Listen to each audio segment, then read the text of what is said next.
আমার বিদ্যালয়ের প্রিয় ছাত্ররা, আজ আমি তোমাদের নবম শ্রেণীর চতুর্থ অধ্যায় অর্থাৎ শিল্প বিপ্লব, উপনিবেশবাদ ও সাম্রাজ্যবাদ বিষয়ে আলোচনা করব। স্বাভাবিকভাবেই প্রথমেই তিনটে টার্ম, তার কি অর্থ সেটা জানতে হবে। তারপর এই অধ্যায়ের বিষয়বস্তু নিয়ে বিস্তারিত আলোচনা করব। প্রথম কথাটাই আছে শিল্প বিপ্লব। এই শিল্প বিপ্লবের সংজ্ঞা নিয়ে নানা মত আছে। ঐতিহাসিক এরিক হবসবম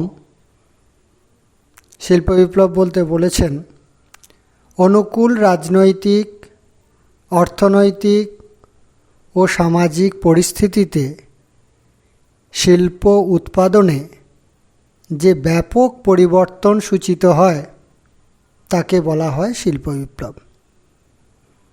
আবার ঐতিহাসিক হেজেন একে শিল্প বিপ্লব না বলে বিবর্তন শব্দটি ব্যবহার করাই অধিক যুক্তিযুক্ত বলেছেন।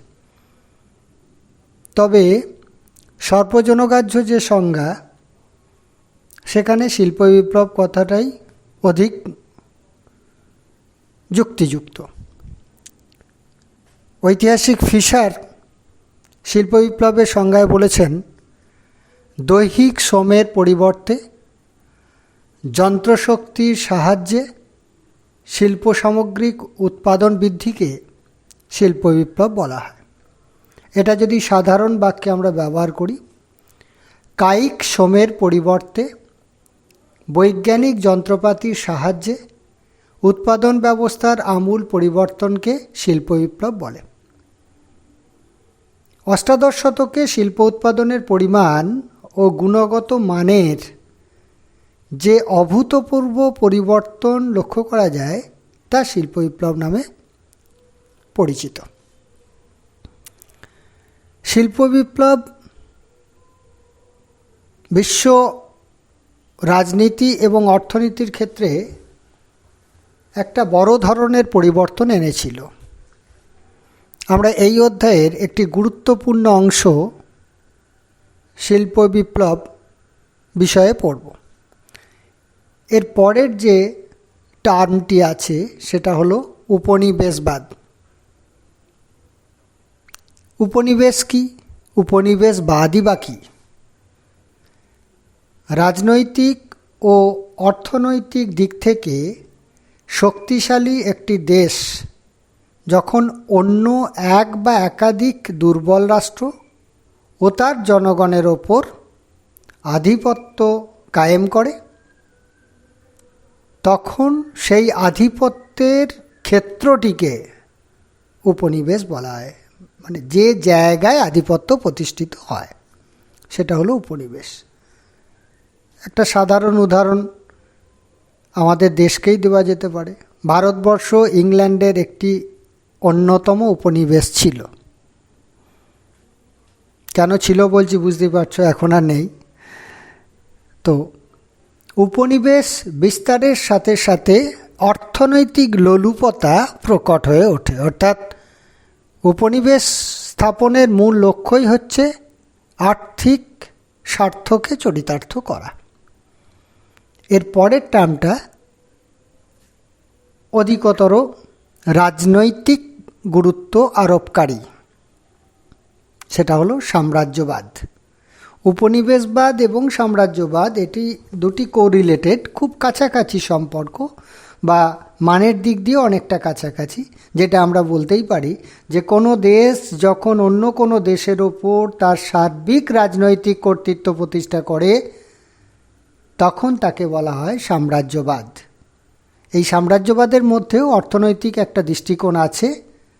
সেই দৃষ্টিকোণের মূল লক্ষ্যই হচ্ছে যে সাম্রাজ্য প্রতিষ্ঠা করে সেই দেশ থেকে যত খুশি সম্পদ, সেটা র মেটেরিয়াল হতে পারে, প্রসেস মেটেরিয়াল হতে পারে অর্থাৎ কাঁচামাল হতে পারে, বা তৈরি সামগ্রী হতে পারে, নিজের দেশে নিয়ে চলে যাওয়া। অর্থাৎ মাতৃভূমির জন্য ওই দেশ থেকে প্রচুর পরিমাণে সম্পদ নিজের দেশে নিয়ে যাওয়া। তাহলে সাম্রাজ্যবাদ, উপনিবেশবাদ এই শব্দগুলি তাদের মূল যে লক্ষ্য সেটা কিন্তু একই দিকে ইঙ্গিতবাহী।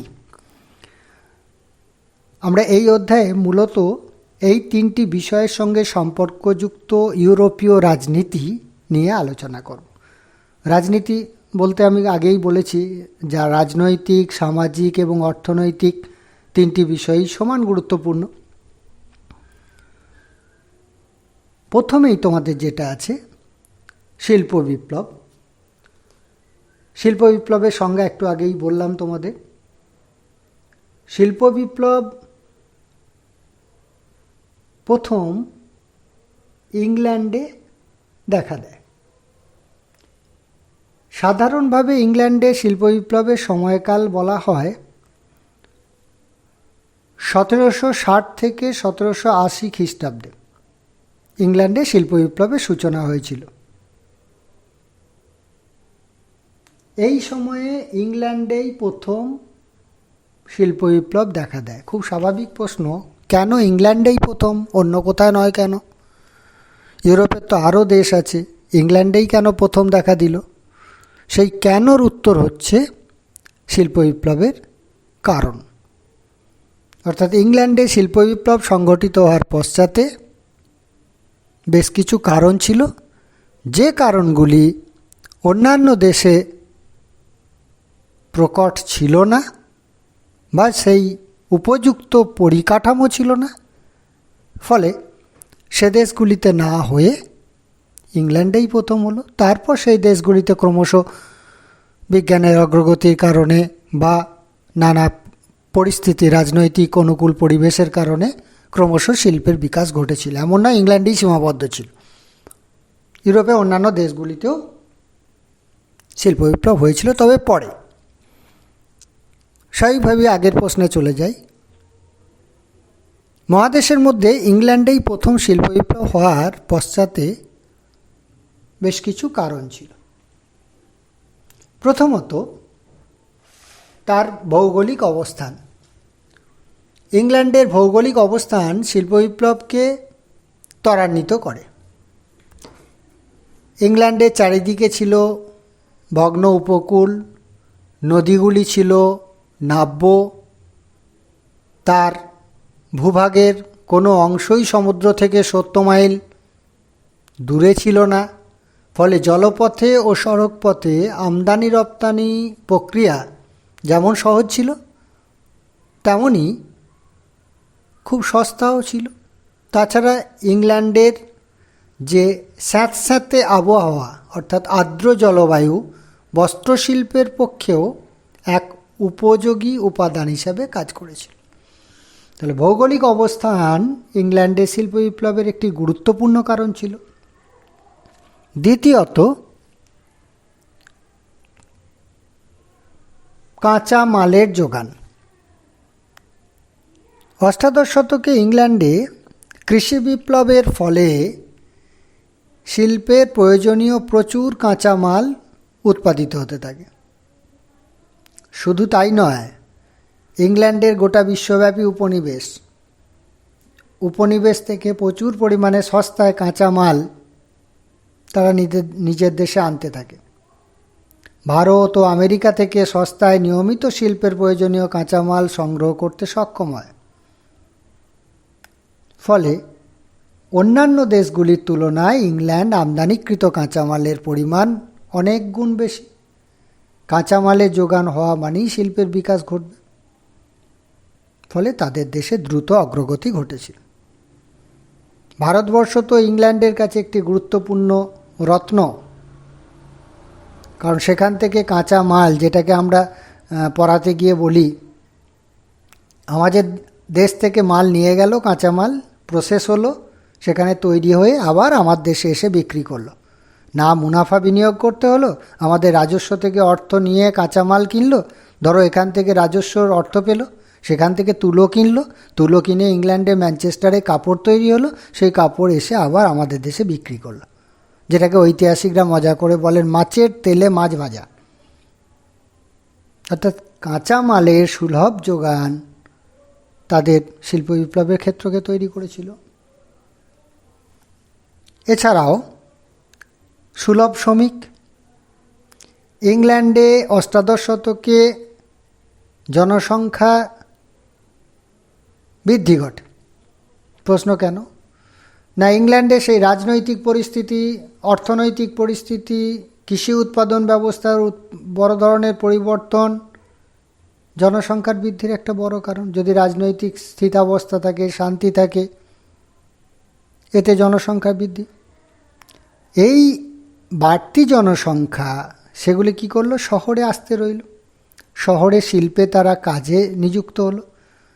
ফলে শিল্পপতিরা সহজে এবং কম মজুরিতে শ্রমিকের যোগান পেল, যা শিল্পের বিকাশের ক্ষেত্রকে তৈরি করলো।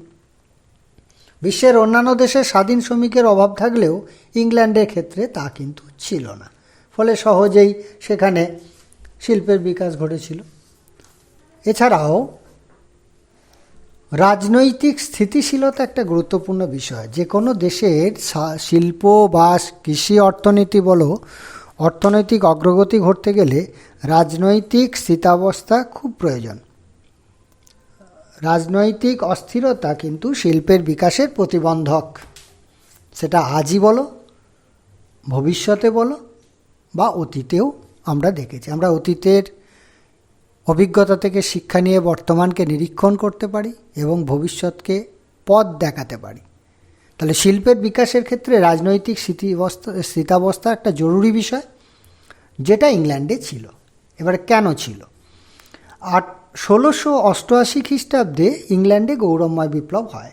এই বিপ্লবের হাত ধরে ইংল্যান্ডের নিয়মতান্ত্রিক রাজতন্ত্র প্রতিষ্ঠিত হয়। যার ফিচার কি, বৈশিষ্ট্য নিয়মতান্ত্রিক রাজতন্ত্রে? রাজা জনগণের সুযোগ সুবিধা লক্ষ্য রাখবে। অ্যাবসলিউট মনার্কি নয়, মানে স্বৈরাচারী রাজা নয়, আমি যা বলবো সেটাই আইন, সেটা নয়। জনগণের কাছে তারা তাদের সুযোগ সুবিধা দেখাটাই রাজার কাজ, যেটাকে বেনেভলেন্ট ডেসপটিজম বা জ্ঞানোদ্দীপ্ত স্বৈরাচার বলা হয়। এর মূল কথা কি না, I am the first servant of the state. আমি রাষ্ট্রের প্রধান সেবক। আমরা সবাই সেবক, কিন্তু রাজা প্রধান সেবক। এই যে রাজতন্ত্র, এই রাজতন্ত্র ইংল্যান্ডে স্থিতিশীলতা আনে এবং স্বাভাবিকভাবেই শাসক শিল্পের পৃষ্ঠপোষক হওয়ায় সেখানে শিল্পের বিকাশ ঘটেছিল। শাহজাহান শিল্পের পৃষ্ঠপোষক ছিলেন বলে বহু দেয়ানিয়াম, দেয়ানিকা, জামি মসজিদ, মতি মসজিদ, তাজমহল নির্মাণ করেছিলেন। ঔরঙ্গজেব ছিলেন না, তিনি শিল্পের বিকাশ ঘটেননি। তিনি একটি মাত্র শিল্প করেছিলেন, বিবি কা মকবারা বলে। তাহলে শাসকের পৃষ্ঠপোষকতা না থাকলে কোনো কিছুর বিকাশ ঘটতে পারে না। শিল্পের ক্ষেত্রেও তার ব্যতিক্রম নয়। ইংল্যান্ডে শাসক শিল্পের পৃষ্ঠপোষক ছিলেন, তাই ইংল্যান্ডে প্রথম শিল্প। যুক্তি দিয়ে, ইতিহাস হচ্ছে লজিক, মুখস্থ নয়। নেক্সট হচ্ছে মূলধনের প্রাচুর্য। মূলধন যোগান, বললাম বিশ্বব্যাপী উপনিবেশ, সেখান থেকে প্রচুর অর্থ আমাদের এখান থেকে রাজস্ব নিয়ে যাচ্ছে। সেই অর্থ তারা শিল্পে বিনিয়োগ করছে, বণিকরা সেখানে বাণিজ্য করছে, প্রচুর মুনাফা অর্জন করছে, তারা শাসককে চাপ দিচ্ছে নতুন শিল্প গড়ে তোলো। ফলে মূলধনের বিকাশ ঘটছে। মূলধনের উদ্বৃত্ত মূলধন তারা শিল্পের ক্ষেত্রে বিনিয়োগ করার ফলে